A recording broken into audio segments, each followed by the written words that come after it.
بسم اللہ الرحمن الرحیم۔ شیعوں سے دشمنی کی وجہ سے علی ابن ابی طالب سے دشمنی نہ کیجیے، یہ ہے آج ہمارا موضوع۔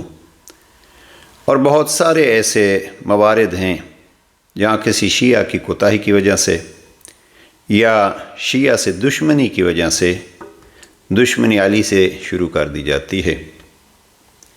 بہت سارے ایسے موارد ہیں۔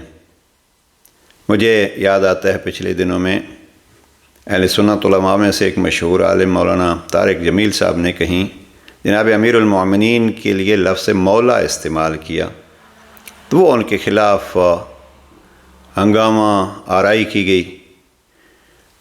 انہوں نے واضح کہا کہ یہ فقط علی شیعوں کے مولا نہیں ہیں، علی کو مولا نبی نے کہا ہے۔ تو گویا چونکہ شیعہ مولا علی کہتے ہیں، لہذا اس لفظ مولا سے جو علی امیر المومنین کے القابات میں سے ایک اور مقامات میں سے ایک مقام ہے، اس کو چھوڑ دیا گیا۔ یہ ایک مثال ہے خود کہ شیعوں کی وجہ سے علی کو چھوڑ دیا گیا یا علی سے دشمنی شروع کر دی گئی۔ اسی طریقے پہ ہمارا موضوع نہج البلاغہ رہتا ہے۔ نہج البلاغہ کے بارے میں اکثر آپ کو یہ سنائی دے گا یہ شیعوں کی کتاب ہے۔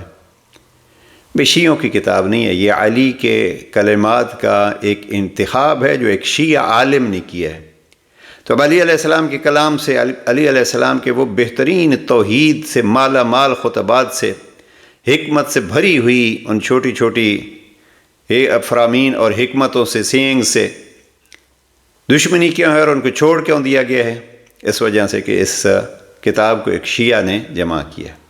تو عزیزان سے گزارش ہے، شیعوں سے دشمنی اگر طبیعت یہی چاہتی ہے تو کر لیجئے، لیکن خدا را شیعوں کی وجہ سے علی سے دشمنی نہ کیجئے، اس لیے کہ جس نے علی سے دشمنی کی پیغمبر اکرم کے فرمان کے مطابق اس کے نفاق کی صورت واضح ہو گئی۔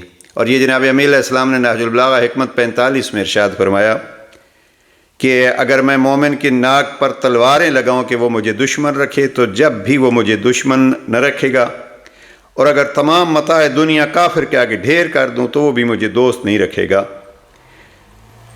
کیوں؟ اس لیے کہ یہ فیصلہ خود پیغمبر اکرم کر گئے تھے اور اپنی زبان سے فرما گئے تھے، علی کوئی مومن تم سے دشمنی نہ رکھے گا اور کوئی منافق تم سے محبت نہیں رکھے گا۔ اور پھر جناب امیر علیہ السلام نے نہج البلاغہ حکمت نمبر 295 میں ارشاد فرمایا ہے کہ 3 قسم کے تمہارے دوست ہیں اور 3 قسم کے دشمن ہیں۔ اب علی علیہ السلام سے دشمنی کو اگر اس نگاہ سے دیکھنا ہے، امام فرماتے ہیں دوست وہ ہیں جو تمہارا اپنا دوست ہے، تمہارے دوست کا دوست ہے اور تمہارے دشمن کا دشمن ہے۔ یہ بڑے خوبصورت انداز میں دوستی کو 3 حصوں میں تقسیم کیا۔ پھر امام فرماتے ہیں اور دشمن بھی 3 ہیں آپ کے، تمہارا دشمن ذاتی رنجش ہے کسی کو، تمہارے دوست کا دشمن، اور اس دور میں بہت کم افراد رہ گئے ہیں جو کسی دوست کے دشمن کو بھی دشمن سمجھتے ہیں، اس لیے کہ وہ اس دوست کو بھی راضی رکھتے ہیں اور اس کے دشمن کو بھی راضی، اور یہ خود منافقت کی ایک بڑی نشانی ہے کہ یہ بھی راضی رہیں اور وہ بھی راضی رہیں۔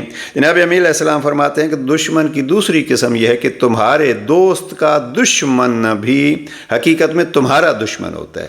اب اگر کسی کو جناب امیر المومنین علی ابن ابی طالب سے دوستی ہے تو دیکھنا پڑے گا کہ کہیں ہمارے اس دوست کا دشمن بھی تو ہمارا دوست نہیں ہے، لہذا جس کے ساتھ علی کی دشمنی ہے اس کے ساتھ اگر دشمنی ہے تو یہ حقیقت میں علی ابن ابی طالب کے ساتھ دوستی ہے۔